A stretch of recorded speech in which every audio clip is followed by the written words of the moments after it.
I'm Rachel Collins, 29, and there I was, standing in the doorway of Castello's, the fanciest Italian restaurant in town, watching my sister laugh with my parents and their friends around a table decorated for a birthday. My birthday. Except I wasn't supposed to be there, according to them. I clutched my purse tighter as I spotted the cake, beautifully decorated with my name and cursive frosting. The same cake I had secretly paid for, along with the entire reservation, as a treat to myself. My sister Emma's face dropped when she saw me, a flash of panic crossing her features as I smiled and walked toward the table. Before we carry on, please hit the subscribe button and let me know where you are watching from in the comments. Growing up in the Collins family meant understanding your place in the hierarchy, and mine was always somewhere near the bottom. My sister Emma was 2 years older, infinitely more confident, and had a way of making everything about her, including, apparently, my birthday dinner. I never thought much about my birthday growing up. In our household, celebrations revolved around achievements, not birthdays, and Emma always had more achievements than me.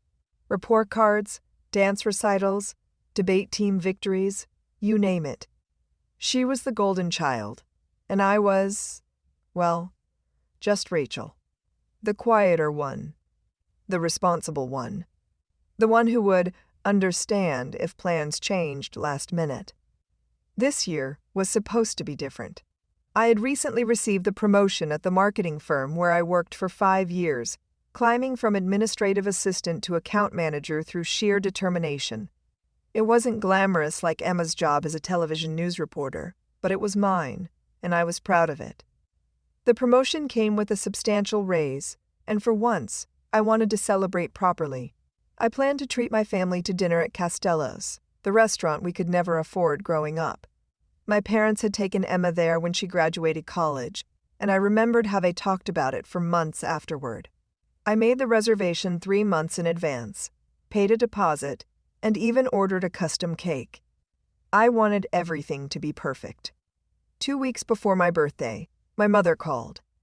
"Rachel, honey, Emma had the most wonderful idea," she said, her voice brimming with excitement. "She thinks we should throw you a surprise birthday dinner at Castello's. Wouldn't that be lovely? She's already spoken to the restaurant about making a reservation." I paused, confused. "Mom, I already made a reservation there. I was going to treat everyone." "Oh!" My mother sounded genuinely surprised. "Emma didn't mention that. Well, this way you won't have to pay. Emma says she'll handle everything, and we can all contribute. You just show up and be surprised." Something didn't feel right, but I went along with it. Maybe Emma was finally trying to do something nice for me. I canceled my reservation, grateful that the restaurant agreed to refund my deposit since my family was supposedly making a new one. The week of my birthday arrived, and I noticed something odd. No one mentioned the dinner. Not my mother during our usual Sunday phone call, not my father when he texted to ask about a tech problem with his phone, and certainly not Emma. By Thursday, 2 days before my supposed surprise dinner, anxiety gnawed at me. I called my mother under the pretense of asking what I should wear on Saturday. "Oh, about Saturday," she began, her voice trailing off uncomfortably. "Emma thought it might be better to postpone. She's invited some colleagues from the station who can only make it next weekend. You understand, don't you, dear? These networking opportunities are so important for her career." My heart sank. "So we're celebrating my birthday next weekend instead?" "Well, we're still having the dinner this Saturday," my mother admitted reluctantly. "But Emma thought it might be nice to make it more of a general family gathering since her colleagues will be there. We can do something special just for you next month when things aren't so hectic." I sat in stunned silence.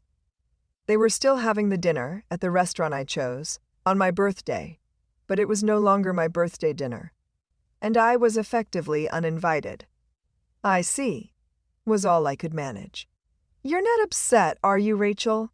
You know how important these connections are for Emma, and you've never been one for big celebrations anyway."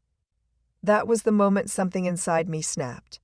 Years of being overlooked, of my feelings being considered secondary, of understanding when plans changed to accommodate Emma, culminated in a surge of anger I rarely allowed myself to feel. "Of course not, Mom," I said with forced cheerfulness. "I completely understand." After hanging up, I called Costello's. A friendly host named Marco answered. "I'm calling about a reservation for Collins this Saturday at 7. "Ah, yes. For the birthday celebration. Everything is all set. The cake you ordered looks beautiful." "Cake?" I asked, puzzled. "I didn't order a cake." "Oh, I apologize for the confusion. The cake was added to the reservation yesterday.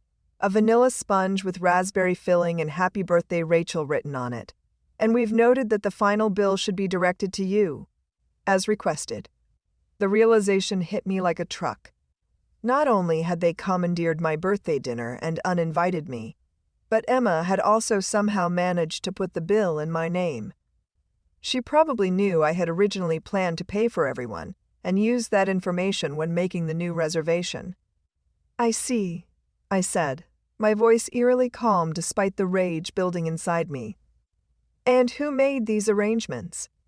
"It was a Miss Emma Collins. She mentioned she's your sister and was handling the details on your behalf." I thanked Marco and hung up, my mind racing. I should have been hurt, devastated even, but instead I felt strangely clear-headed. For the first time in my life, I wasn't going to just understand. I wasn't going to be pushed aside. I had a plan. Saturday evening arrived, and I spent hours getting ready. I did my makeup with more care than usual, curled my normally straight brown hair into loose waves, and put on the new dress I had bought for the occasion, a deep emerald green that made my eyes pop and hugged my curves in quah. All the right places. If I was going to crash my own birthday dinner, I was going to look fantastic doing it. I arrived at Costello's at exactly 7:30 p.m., giving them enough time to be seated and comfortable. Through the window, I could see them, all my parents, Emma, and 4 people I didn't recognize, presumably her colleagues. They were laughing, clinking wine glasses, clearly having a wonderful time without me. Taking a deep breath, I pushed open the door and walked in with more confidence than I'd ever felt. The hostess smiled at me. "Good evening, ma'am. Do you have a reservation?" "I'm here for the Collins party," I said, returning her smile. "It's my birthday dinner." Her eyes widened slightly in recognition. "Oh, you're Rachel. Happy birthday. Your cake just arrived at the table. Please, follow me." As we approached, I saw the exact moment Emma noticed me. Her smile froze, champagne glass halfway to her lips. My mother turned to see what had captured Emma's attention, and her face paled. My father just looked confused. "Rachel!" he exclaimed, genuinely happy to see me. What a surprise. The irony of his statement wasn't lost on me. Emma recovered quickly, her reporter training kicking in. "Rachel, what are you doing here?" Her tone was light, but her eyes were panicked. "It's my birthday dinner, isn't it?" I replied sweetly, loud enough for the entire table to hear. I wouldn't miss it for the world. An uncomfortable silence fell over the table. The colleagues, 2 men and 2 women in expensive-looking attire, glanced between us, sensing the tension. "Of course," my mother said weakly. "We were just about to have cake?" I finished for her, nodding toward the beautiful creation being wheeled toward our table by a waiter. Just as Marco had described, it was elegantly decorated with "Happy Birthday Rachel" written in perfect cursive. Without waiting for an invitation, I stepped forward as the waiter placed the cake on the table. "It looks beautiful," I said, admiring it. Then, to everyone's shock, I picked up the cake stand. "What are you doing?" Emma hissed. I smiled at her, then addressed the table. "I want to thank you all for coming to celebrate me today. It means so much." I paused, watching confusion spread across the faces of Emma's colleagues. "I especially want to thank my sister Emma for organizing this lovely event and putting it on my credit card." My parents' eyes widened. "That's right," I continued. "This entire dinner, the wine, the appetizers, the entrees you haven't received yet, and of course, this lovely cake. All of it has been generously paid for by me. Without my knowledge. I turned to Marco, who had appeared at the commotion. Marco, I believe the reservation and bill are in my name, correct? He nodded, looking uncertain. Yes, Miss Collins. You're listed as the responsible party for payment. Perfect, I said. In that case, I'll be taking my cake and leaving. Please ensure that the remaining charges for their dinner are presented to this table for payment. The shock on Emma's face was priceless. My mother started to protest, but I was already walking away, cake in hand. Rachel, you can't just. Emma called after me. I turned back one last time. Happy birthday to me, I said, and walked out the door. As I left, I heard the waiter awkwardly explaining to my stunned family that the bill for their unfinished dinner would be presented shortly, and payment would be expected before they left. Driving home with a whole birthday cake beside me, I felt lighter than I had in years. For once, I hadn't just rolled over and accepted being treated as an afterthought. For once, I had stood up for myself. My phone began ringing almost immediately. My mother, then my father, then Emma, one after another. I ignored them all and drove to my apartment, where my roommate Jess was waiting. You're back early, she said, then noticed the cake. And with a whole cake? What happened? I set the cake down on our kitchen counter and began cutting us each a slice.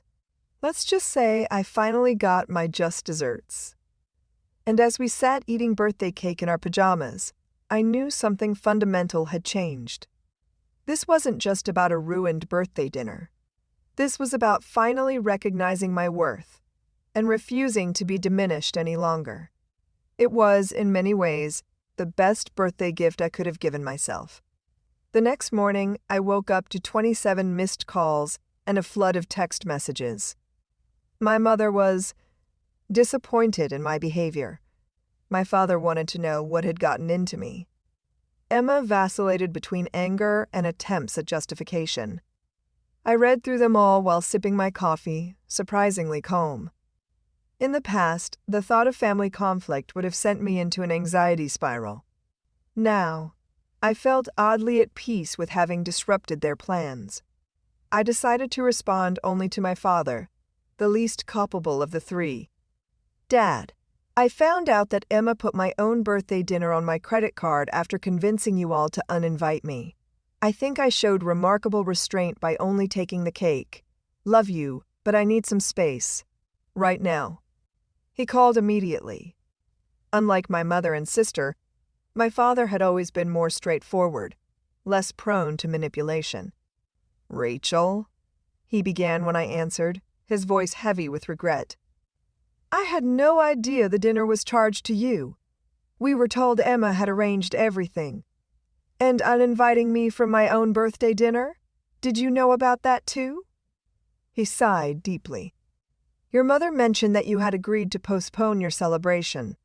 I should have questioned it, knowing how much you were looking forward to this dinner. I'm sorry, Rachel. I really dropped the ball here. His apology was sincere, and it meant something. But it didn't erase years of patterns. Thanks, Dad. I appreciate that. But this isn't just about last night. This is about a lifetime of my feelings and plans taking a back seat to Emma's. I understand, he said after a moment of silence. And you're right.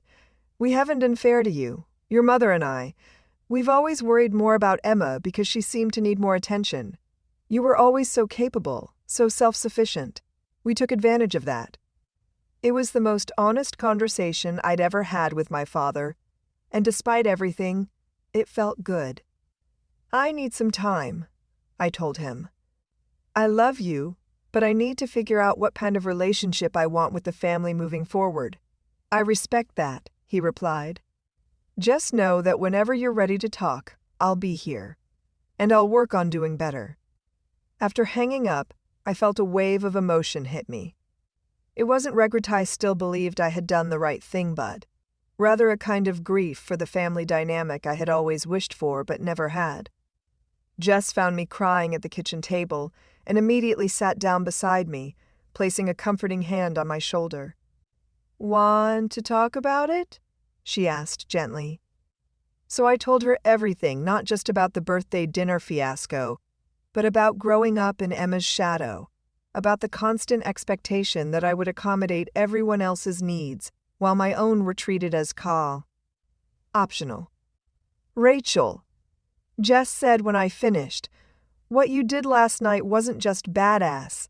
It was necessary. You've been a doormat for your family for too long. It's about time you showed them there are consequences to treating you like that."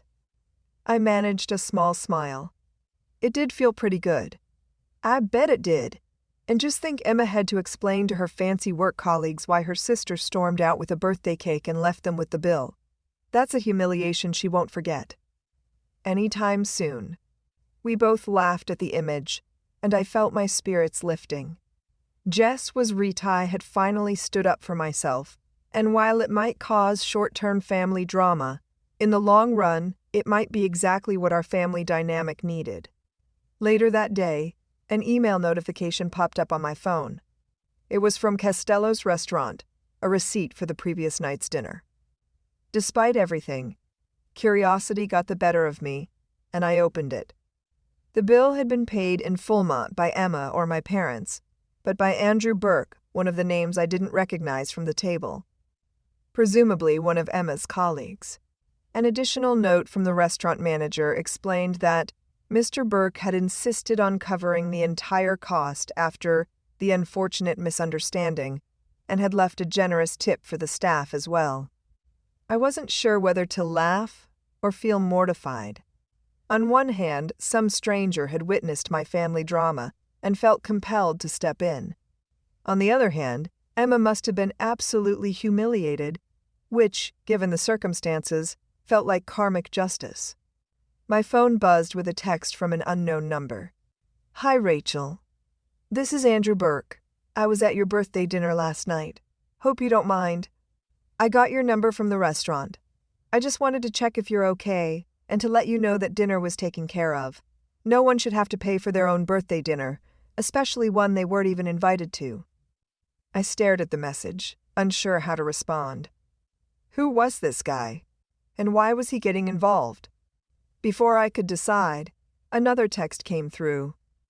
"Also, for what it's worth, I thought what you did was brilliant. Your sister told us you were busy with work and couldn't make it. If I had known it was actually your birthday dinner that you'd been uninvited from, I never would have attended." Something about his directness was refreshing. After a moment's hesitation, I typed back, "Thank you for taking care of the bill, but you really didn't have to do that. And I appreciate the moral support, though I'm sorry you got caught in the middle of family drama." His response came quickly. "No need to apologize. Your sister is the one who put everyone in an awkward position. Would you be open to letting me take you out for a proper birthday dinner? No family drama, just good food and better company." I found myself smiling at my phone. Was he asking me on a date? The thought was both terrifying and exciting. I hadn't dated anyone seriously since my breakup with Ethan 2 years ago, and the prospect of putting myself out there again was daunting. But something about the events of the past 24 hours had shifted something in me. If I could stand up to my family after years of letting them walk all over me, surely I could take a chance on dinner with an intriguing stranger. "I'd like that," I replied. We arranged to meet the following evening at a small French bistro across town, far from Costello's and the scene of my birthday showdown.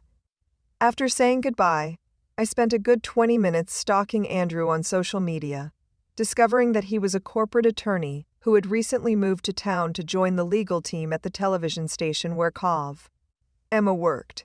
His profile showed a man with kind eyes, a love for hiking, and a golden retriever named Scout.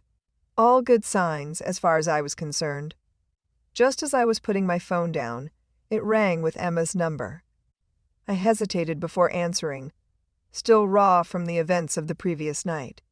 "Hello, Emma," I said coolly. "Rachel," she began, her voice uncharacteristically subdued. "We need to talk about what happened. I think what happened is pretty clear, I replied. You hijacked my birthday dinner, uninvited me, and tried to stick me with the bill. It wasn't like that, she protested weakly. I just thought. You thought what? That I wouldn't find out? That I'd just pay for a party I wasn't even invited to? She sighed heavily. I didn't mean for you to be excluded entirely. Things just got complicated when Andrew and the others from work became available last minute. They're really important connections for me. Rachel, the station's legal team could help me move into the investigative reporting role I've been wanting. Of course. It always came back to what Emma wanted, what Emma needed. So you prioritized your networking opportunity over my birthday. Again, putting your needs first. That's not fair, she countered, a defensive edge creeping into her voice. I've worked incredibly hard to get where I am. You know how competitive broadcast journalism is. And that gives you the right to use me? To put an expensive dinner on my credit card without my knowledge? There was a pause. I was going to pay you back, she said finally. I just didn't have the funds up front. Then you should have been honest about that, Emma. You should have talked to me directly instead of going behind my back. Another pause, longer this time. You're right, she admitted, her voice small.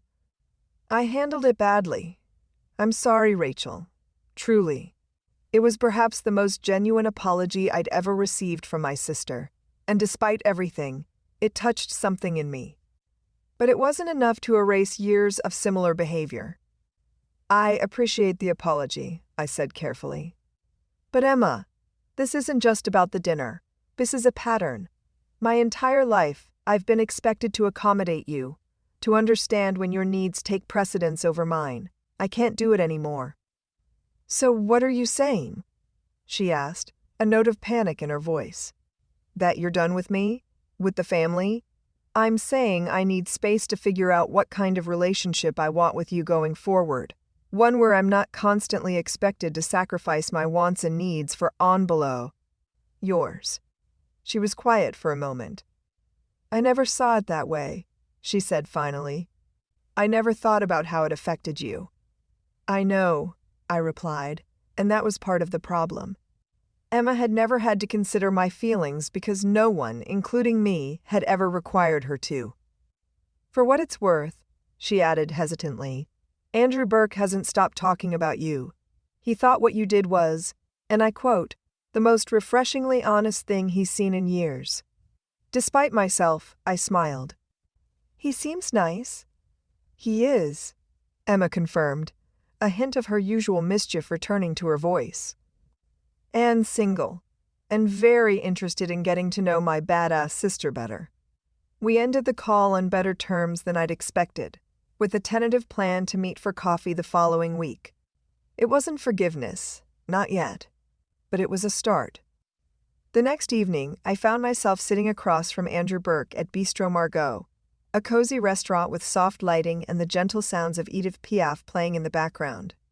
He was even more handsome than his profile pictures suggested, tall, with warm brown eyes and an easy smile that made the tension I'd been carrying for days begin to dissolve. I have a confession to make, he said after we'd ordered. I knew who you were before that dinner. I raised an eyebrow. Oh? Emma has your photo on her desk at work. When she mentioned her sister's birthday dinner, I was curious to meet you. And then I showed up, stole a cake, and left you all with the bill, I laughed. Not exactly the introduction I would have planned. He grinned. Are you kidding? It was the highlight of my month. The look on Emma's face when you walked in was priceless. We fell into easy conversation after that. Andrew was smart, funny, and refreshingly direct. He asked thoughtful questions and actually listened to my answers, a quality I found increasingly rare in the men I dated. We talked about our careers, our hobbies, our families, and by the time dessert arrived at chocolate soufflé, we agreed to share it felt like I'd known him for years rather than hours. So, he said as we finished the last of the soufflé, would it be presumptuous of me to ask for a second date? I pretended to consider it, tapping my chin thoughtfully. That depends. Does this count as my replacement birthday dinner, or was it a proper first date? Definitely a first date, he replied without hesitation. Your replacement birthday dinner should be much more elaborate. I'm thinking hot air balloon, champagne, string quartet. I laughed. Now that would be presumptuous. But as he walked me to my car later that night, his hand brushing against mine in a way that sent shivers up my arm, I knew I wanted to see him again. When he leaned in to kiss me goodnight, it was gentle and brief, but full of promise. I'll call you tomorrow? He asked, the question in his voice making it clear that the choice was mine. I'd like that, I replied, and meant it. As I drove home, I realized that in some strange way, I had my disastrous birthday dinner to thank for this new beginning. If Emma hadn't hijacked my plans, if I hadn't found the courage to stand up for myself, I might never have met Andrew. The thought made me laugh out loud. Maybe, just maybe, being disinvited for my own birthday was the best thing that could have happened to me. The following week brought a series of changes to my life. Andrew and I went on 2 more dates, each better than the last. We discovered a shared love of obscure documentaries, spicy food, and early morning hikes. He was patient and attentive in a way that made me realize how little I had expected from relationships in the past. At work, my new position as account manager gave me the confidence to pitch a major campaign idea to a client we'd been trying to land for months. To my surprise and delight, they loved it, bringing a significant boost to both the firm's reputation and my standing within the company. And then there was the coffee meeting with Emma. I approached it with caution, unsure whether our phone conversation had been a temporary truce or the beginning of real change. We met at a small cafe halfway between our apartments. Emma arrived first, already seated with 2 cups of coffee, mine prepared exactly how I liked it, with oat milk and cinnamon. Hey, she said as I sat down, pushing my cup toward me. I remembered how you take it. It was a small gesture, but significant coming from someone who had always been more focused on herself than the details of others' preferences.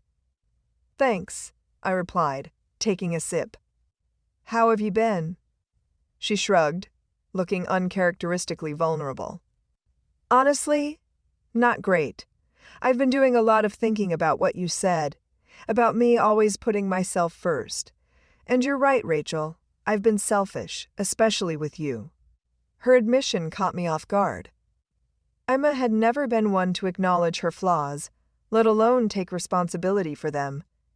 Mom and Dad enabled it, I said, not to absolve her but to acknowledge the family dynamic that had shaped us both. They always made it clear that your needs came first.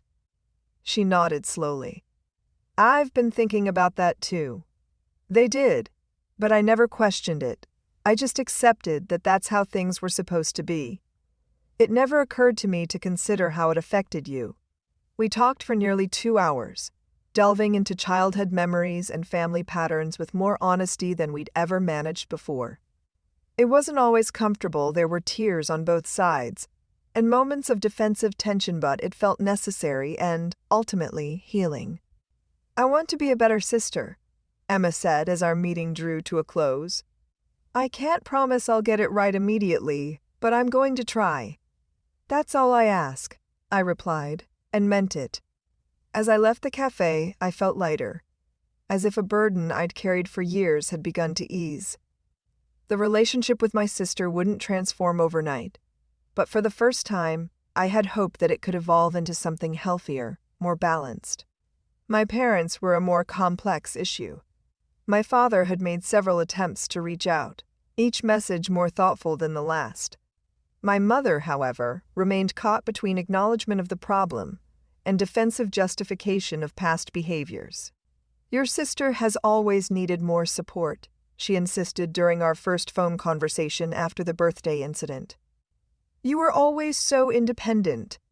Being independent doesn't mean I didn't need support, Mom, I replied, trying to keep my voice even. It just meant I learned not to ask for it because I knew the answer would always be that Emma's needs came first. It was a difficult conversation, one that ended with no real resolution. But like the situation with Emma, it felt like the beginning of a process rather than a definitive end. 3 weeks after the fateful birthday dinner, Andrew suggested we go back to Costello's. "Are you sure?"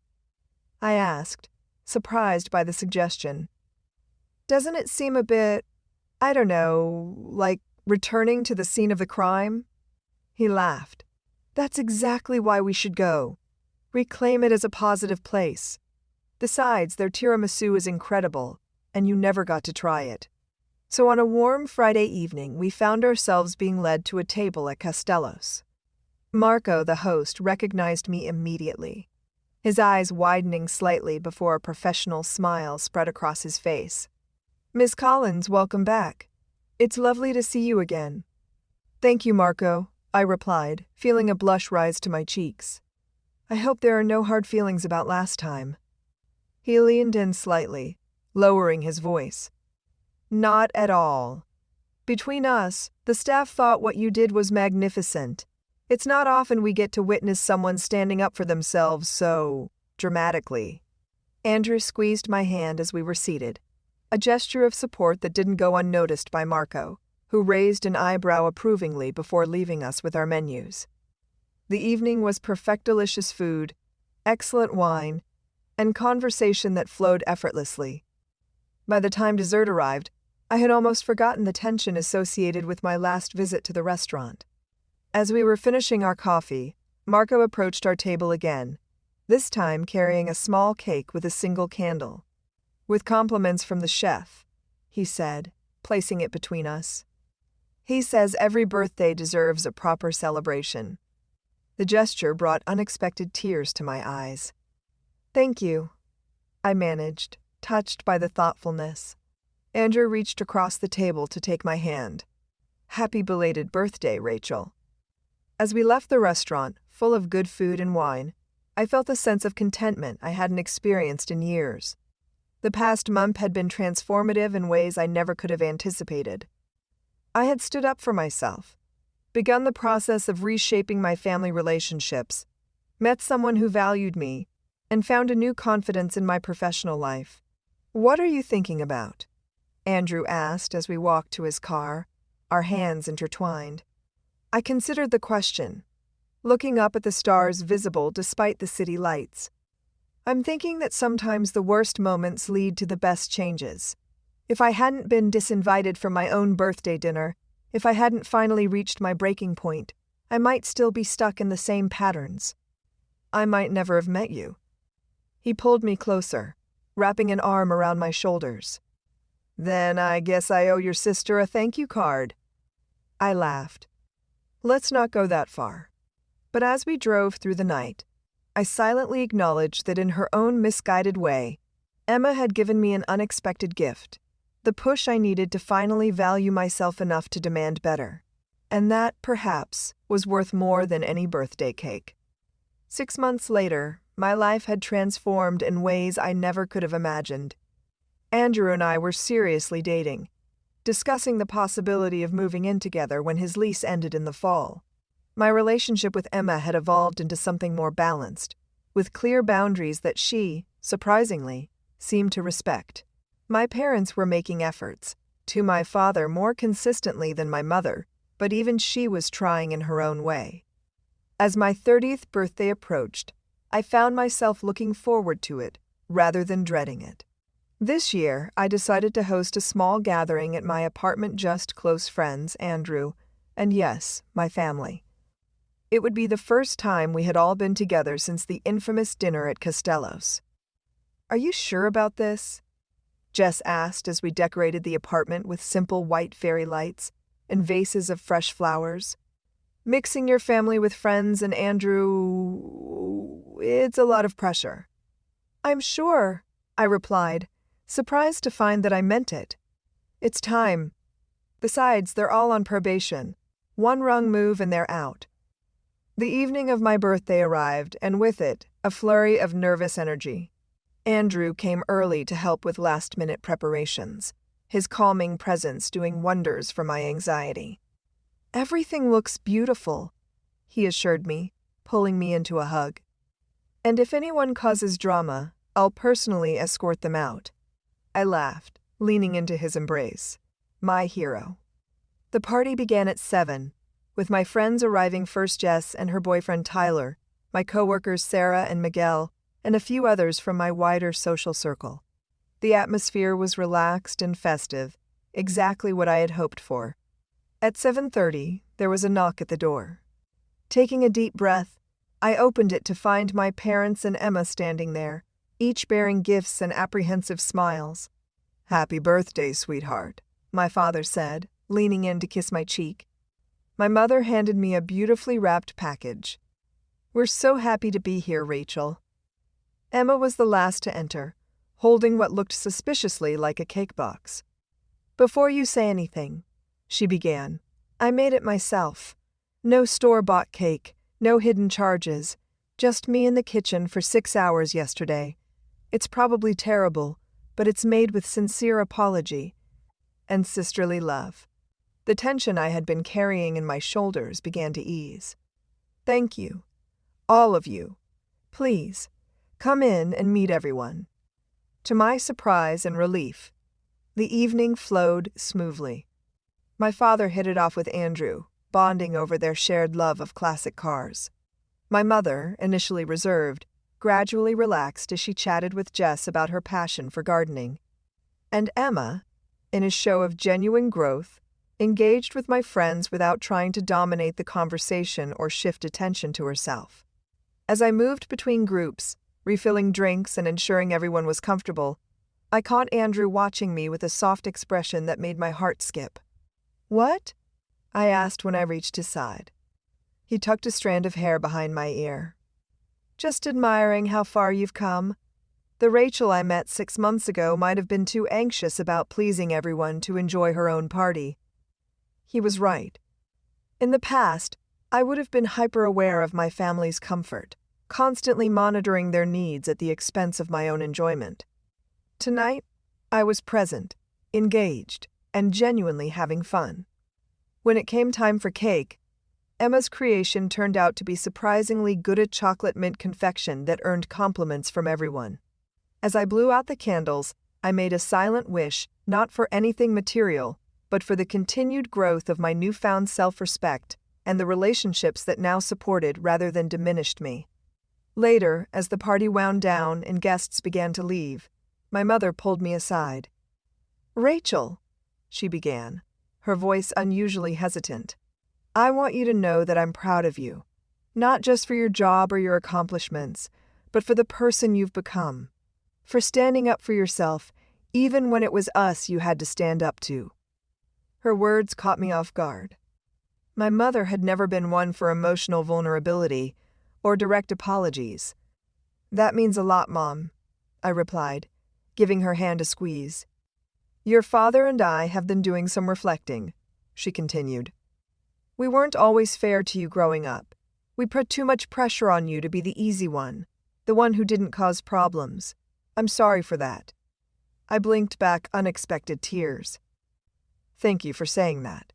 As my parents and Emma prepared to leave, there was a moment of collective pause, an acknowledgement of how far we had all come since that disastrous night 6 months ago.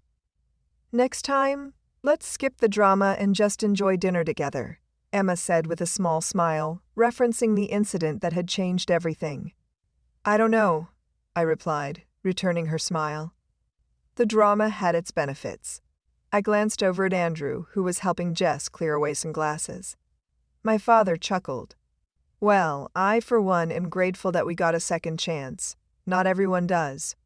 After they left, Andrew stayed behind to help clean up. As we moved around my apartment in comfortable synchronicity, I felt a contentment that had once seemed impossible. "That went well," he said, loading the last of the dishes into the dishwasher. "Your family seems to be really trying." "They are," I agreed. "It's not perfect, but it's better. We're all learning." Later, as we sat on my small balcony, enjoying the quiet of the night, Andrew took my hand. "I have something for you," he said, reaching into his pocket. "A birthday gift." He handed me a small, velvet box. Inside was a delicate silver necklace with a pendant shaped like a small cake. To commemorate the night that changed everything, he explained as I laughed in delight. The night you stopped accepting less than you deserve. As he fastened the necklace around my throat, his fingers lingering on my skin, I was struck by how profoundly my life had changed in just 6 months. From being the person who always accommodated, always understood, always stepped back, I had become someone who recognized her own worth and demanded that others recognize it too. "I love it," I said, touching the pendant. "And I love you." The words slipped out naturally, without overthinking or anxiety. It was the first time I had said them, though I had felt them for months. Anders' eyes widened, then crinkled with joy. "I love you too," he replied, pulling me close. More than I ever thought possible. As we sat there under the stars, I reflected on the strange, winding path that had led me here. Being disinvited from my own birthday dinner had felt like the ultimate insult, the final evidence that my feelings didn't matter to the people who should care most. But in reality, it had been a catalyst for change, forcing me to confront patterns that had limited me for years. Taking that cake and walking out had been more than a dramatic exit, had been a declaration of self-worth, a line drawn in the sand. It said, "I matter. My feelings matter. My boundaries matter." And in the aftermath, I had discovered a strength I never knew I possessed, rebuilt relationships on healthier foundations, and found love with someone who valued me exactly as I was. Sometimes, I realized, the best gifts come in unexpected packages. Mine had come in the form of a birthday dinner I wasn't supposed to attend, and a sister who had finally pushed me too far. As Andrew and I went inside, hand in hand, I silently thanked that earlier version of myself, the one who had found the courage to grab the cake and leave them with the bill. She had no idea where that act of defiance would lead, how it would reshape her world. But she had taken the first step, and that had made all the difference. 1 year later, I found myself back at Castello's, this time for a very different kind of celebration. Andrew had proposed 3 months earlier, on a hiking trail at sunrise, presenting a ring that perfectly captured my personality, elegant but understated, with subtle vintage details that spoke to my love of history. Emma, now firmly established in her role as my maid of honor, a development that would have shocked the me of 2 years ago, had arranged our engagement dinner at the very restaurant where Andrew and I had first met. It was her way of acknowledging how far we had all come, a gesture that displayed genuine growth on her part. "Are you nervous?" she asked as we waited for our parents and Andrew to arrive, having deliberately come early to have a moment alone. "About dinner? No. About marrying Andrew? Also no," I replied with a smile. She laughed. "I meant about the wedding planning, but I'll take your answers as good signs." I shrugged. "The wedding is just one day. I'm more focused on the marriage. And honestly, after everything we've been through, planning a party seems like a manageable challenge." Emma nodded thoughtfully. "You've changed so much, you know that?" "Not in a bad way," she hastened to add. "You always had this strength in you. It just took, well, me being a complete jerk for it to emerge.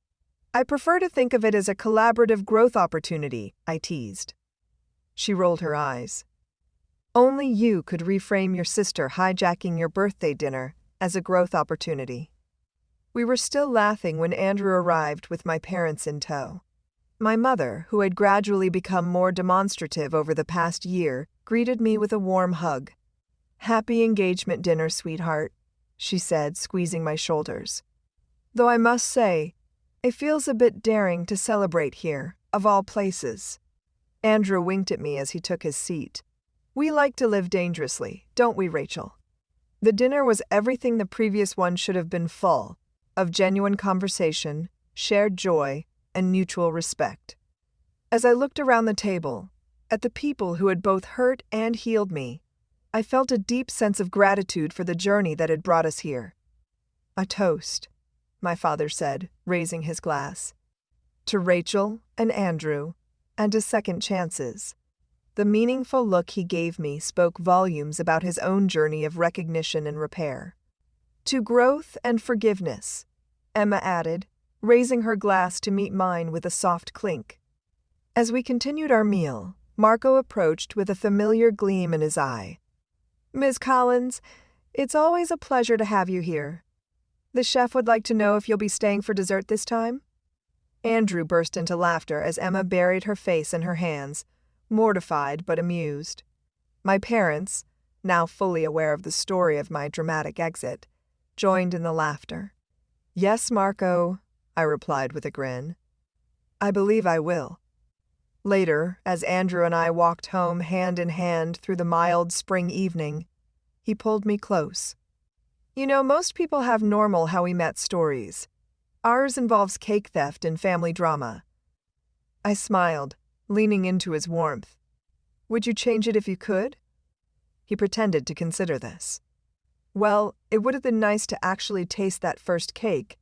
I elbowed him playfully. "Be serious." His expression softened as he stopped walking, turning to face me fully. "I wouldn't change a thing. If Emma hadn't been, well, Emma, if you hadn't reached your breaking point that night, we might never have met. Or we might have met under different circumstances where I wouldn't have immediately seen that fire in you, that refusal to be diminished. It was the first thing I loved about you." As we resumed walking, I reflected on the strange, unpredictable nature of life. 2 years ago, being disinvited from my own birthday dinner had felt like a devastating blow, the culmination of a lifetime of having my feelings overlooked and my needs pushed aside. In my wildest dreams, I couldn't have imagined that it would lead to a stronger sense of self, healthier family relationships, and love with a man who saw and celebrated my worth. Sometimes the hardest moments, the ones that force us to our breaking points, are actually beginnings in disguise. My moment had come in a fancy Italian restaurant, with a cake in my hands and righteous anger in my heart. It hadn't been pretty or dignified, but it had been necessary, a catalyst for change that had rippled through every aspect of my life. As Andrew and I reached our apartment building, our apartment now, since he had moved in 3 months ago, he paused at the door. "What are you thinking about? You have that reflective look," he asked, brushing a strand of hair from my face. I smiled up at him, feeling the weight of the engagement ring on my finger, a tangible symbol of how far I had come. "I'm thinking that sometimes you have to take the cake and leave them with the bill to find out who you really are," I replied. "And who you're meant to be." He laughed, pulling me close for a kiss that felt like both an ending and a beginning. "In that case, I'm very glad you did." And as we stepped inside together, I silently thanked my former self for having the courage to disrupt the patterns that had held me captive for so long. That moment of defiance had set me free, opening the door to a life I had never dreamed possible, one where I was valued, respected, and deeply loved, not in spite of my boundaries, but because of them. Being disinvited from my own birthday had turned out to be the best gift I had ever received. It had given me myself, and in finding myself, I had found everything else I needed. The wedding planning process proved to be a fascinating test of our newly established family dynamics. In the past, I would have deferred to my mother's and Emma's stronger opinions, allowed my own preferences to be overridden in the name of keeping peace. The new Rachel, however, had clear boundaries and wasn't afraid to enforce them. "I think a spring wedding would be lovely," my mother suggested during our first official planning lunch. "The Wilson Garden venue is gorgeous in April, and they have a cancellation we could snatch up." "Mom, we've talked about this," I replied calmly. "Andrew and I want a fall wedding. We're aiming for October." She sighed, looking momentarily disappointed before visibly regrouping. "Of course, dear. It's your day. October is beautiful too." This small exchange might seem insignificant, but it represented a monumental shift. My mother had expressed her preference, I had maintained my boundary, and she had respected it without making me feel guilty. Progress, indeed. Emma, too, was learning to support without overtaking. As my maid of honor, she had ideas for everything from the bachelorette party to the table settings, but she now presented them as options rather than directives. "I found 3 different styles of bridesmaid dresses," she said one afternoon, showing me photos on her tablet. "They all work with your burgundy and gold color scheme, but I wanted to see which you prefer before I send them to the others." The old Emma would have simply chosen the dresses herself, confident that her taste superseded mine. This collaborative approach was refreshing and allowed us to work together in a way that strengthened rather than strained our relationship. Andrew, watching this evolution with interest, commented on it one evening as we reviewed potential venue options. "It's amazing to see how differently they interact with you now," he observed. "Your mom actually stopped herself mid-suggestion yesterday when she realized she was pushing for what she wanted rather than asking what you wanted." I smiled, recalling the moment. We had been discussing floral arrangements, and my mother had caught herself mid-sentence, redirecting from, "You should definitely use roses," to, "What flowers are you considering?" "It's not perfect," I acknowledged. "There are still moments of tension, times when old patterns try to reassert themselves. But we're all trying, and that's what matters." The wedding itself came together beautifully, a reflection of both Andrew's and my personalities. We chose a historic library for the ceremony, with its soaring ceilings and walls of books creating a warm, intellectual atmosphere that suited us perfectly. The reception would be held in the adjacent garden, where strings of lights and long wooden tables would create the informal, intimate dinner party feeling we wanted. Throughout the planning process, I maintained the boundaries I had worked so hard to establish, compromising when it felt right, but holding firm when something mattered to me. It wasn't always easy, but it was always worth it. "You know what I'm proudest of?" Jess asked during my final dress fitting, 2 weeks before the wedding. "How you've managed to plan this entire event without once letting your family railroad you. The old Rachel would have ended up with the wedding your mother wanted." I laughed, turning to examine the back of my dress, in the mirror a simple, elegant gown with vintage-inspired lace detailing. The old Rachel probably wouldn't be getting married at all. She was too busy trying to please everyone else to figure out what she actually wanted for herself. And that, perhaps, was the most profound change of all.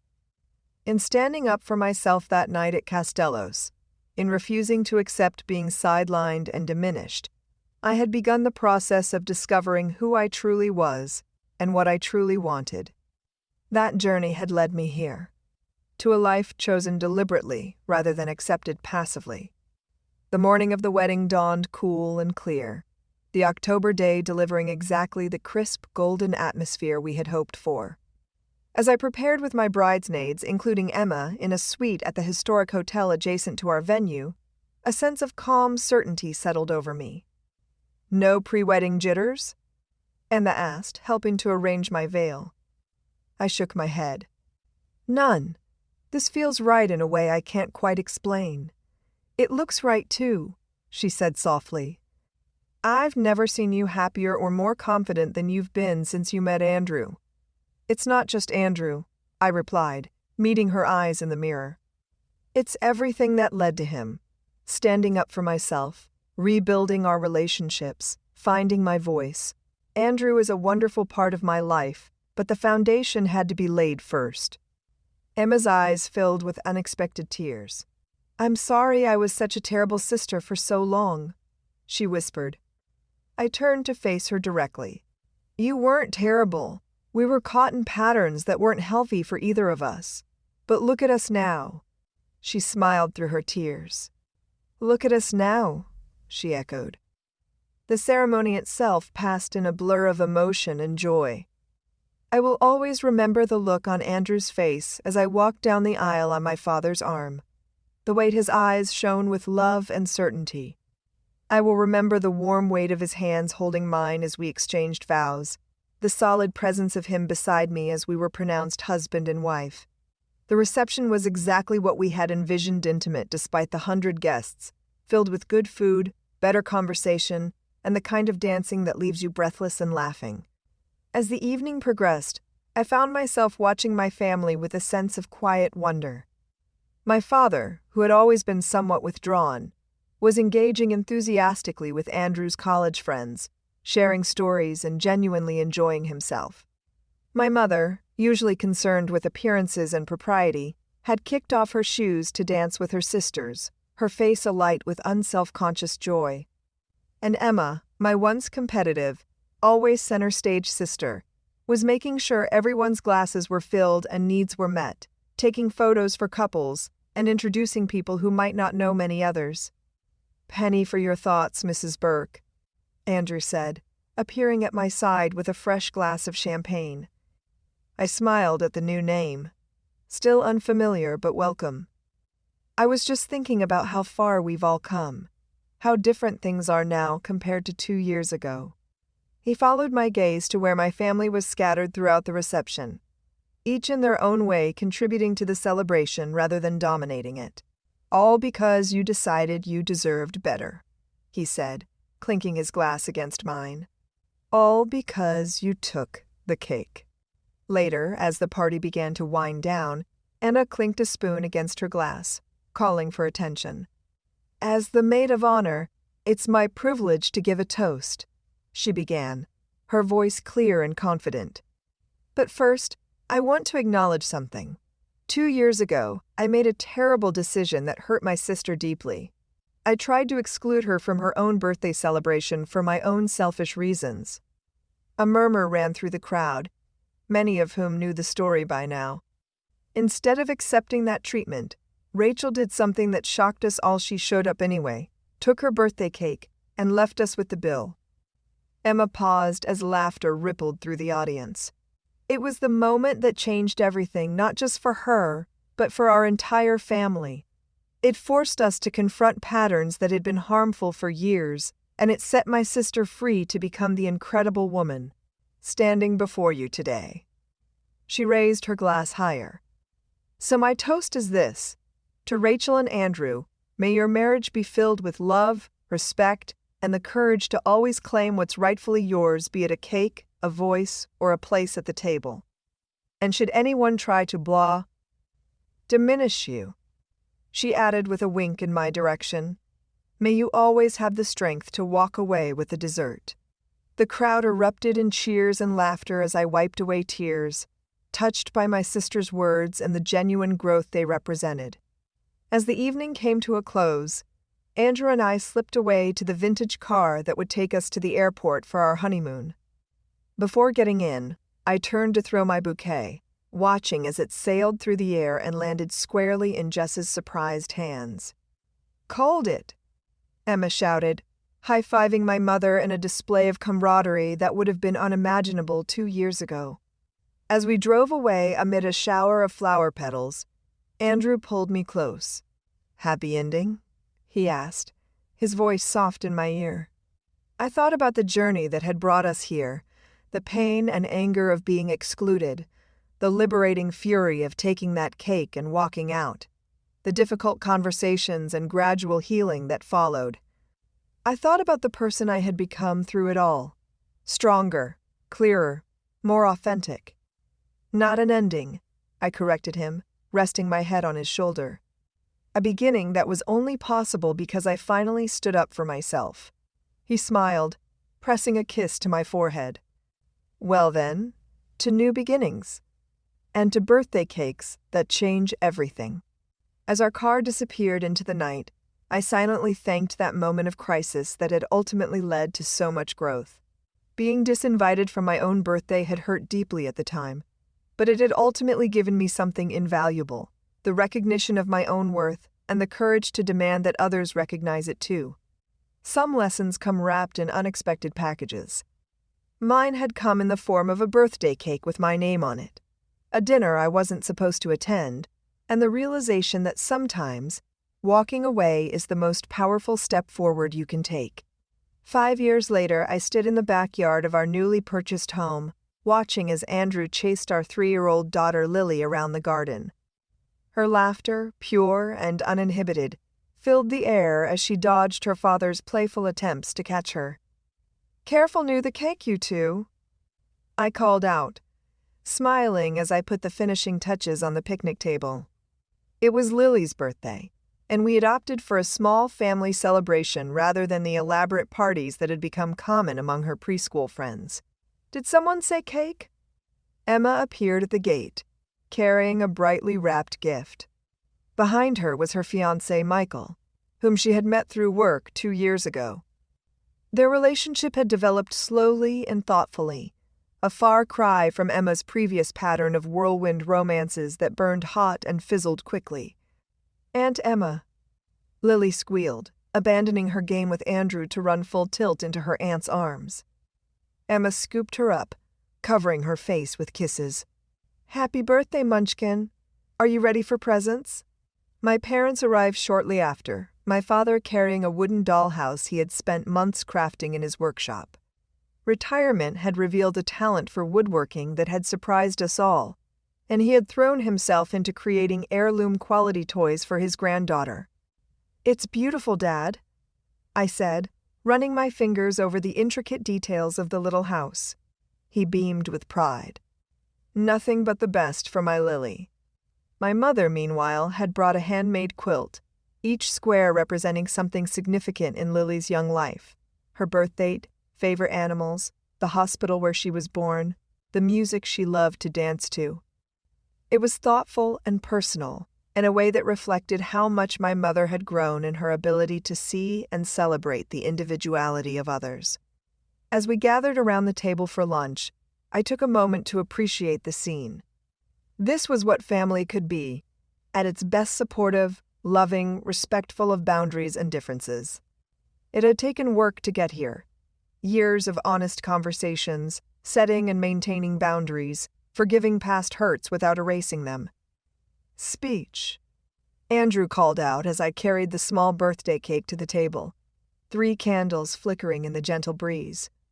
"It's a 3-year-old's birthday, not an awards ceremony." I laughed, setting the cake in front of a wide-eyed Lily. "Humor me," he replied with a wink. I looked around at the faces watching me expectantly. Andrew, his eyes filled with the same love I'd seen the first time he kissed me. My parents, older now, but softer too, their sharp edges worn smooth by time and mutual effort. Emma, who had become not just my sister but my friend, genuine in her support and affection. Lily, my beautiful daughter who would grow up knowing her worth was inherent and non-negotiable. 5 years ago, I began, I learned an important lesson about standing up for myself, about not accepting less than I deserved. I glanced at Emma, who nodded encouragingly. It wasn't an easy lesson, but it led me here, to this life I love with people who truly see me. I placed my hand on Lily's head, smoothing her dark curls. My wish for you, Lily, is that you never have to learn that lesson the hard way. That you grow up knowing your voice matters, your feelings are valid, and anyone who doesn't recognize that doesn't deserve a place at your table. Or your cake, Emma added with a grin, eliciting laughter from everyone who knew the story. Or your cake, I agreed. Now, make a wish, sweetheart. As Lily took a deep breath and blew out her candles with more force than seemed possible from her small lungs, I felt Andrew's arm slip around my waist. "Good speech," he whispered. "I meant every word," I replied. Later, after Lily had been thoroughly spoiled with gifts and cake, after my parents and Emma had gone home, promising to return for Sunday dinner, Andrew and I sat on the porch swing, watching the sunset paint the sky in sawn. Shades of pink and gold. "Do you ever think about how differently things might have turned out?" he asked, his fingers tracing lazy patterns on my arm. "If you hadn't shown up at Castello's that night, if you hadn't taken that cake." I considered his question, thinking about the life I might be living now, one where I continued to accept being sidelined, where my needs remained secondary, where I never learned to value myself enough to demand better. I think about it sometimes, I admitted, but not with regret. That moment, as painful as it was necessary. It was the catalyst for everything good that came after. He nodded, pulling me closer. "I'm glad you took the cake." I laughed, resting my head on his shoulder. Me too. Though I have to admit, I never actually got to eat any of it. It got a bit squashed on the drive home. The cake wasn't the point, he replied softly. The point was what it represented, or refusal to be written out of your own story. As we sat there in the gathering twilight, I reflected on the journey that had brought me here. From the young woman who had stood in the doorway of Castello's, heart pounding with indignation and hurt, to the person I was now confident in my worth, surrounded by genuine love, raising a daughter who would never question her place at the table. Being disinvited from my own birthday had been a painful gift, forcing me to recognize and reject patterns that had limited me for years. Taking that cake and walking out had been more than a dramatic exit. It had been a declaration of self-worth, a line drawn in the sand, a first step toward the life I truly deserved. Sometimes the most valuable presents come without wrapping, without ribbons, without our name written on a gift tag.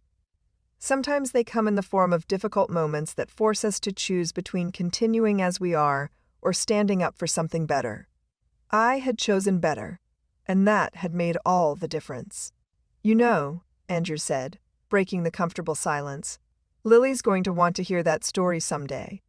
I smiled, imagining my daughter's reaction to the tale of her mother stealing a birthday cake and leaving her family with the bill. And I'll tell her, every detail. It's important for her to know where she comes from, a line of women who learn to value themselves, even if it took some of us longer than others. As the first stars appeared in the darkening sky, I felt a deep sense of contentment settle over me. My life wasn't perfect, no life ever is, but it was authentically mine, shaped by choices made from a place of self-respect rather than obligation or fear. Being disinvited from my own birthday had hurt deeply at the time, but in retrospect, it had been the beginning of everything good in my life. It had taught me that sometimes walking away is the most powerful step forward you can take. That boundaries aren't selfish but necessary. That demanding respect isn't unreasonable but essential. And most importantly, that I deserved a place at the table, my own table, with people who genuinely wanted me there. That night, that cake, that moment of standing up for myself had changed everything. And I wouldn't change a thing about it.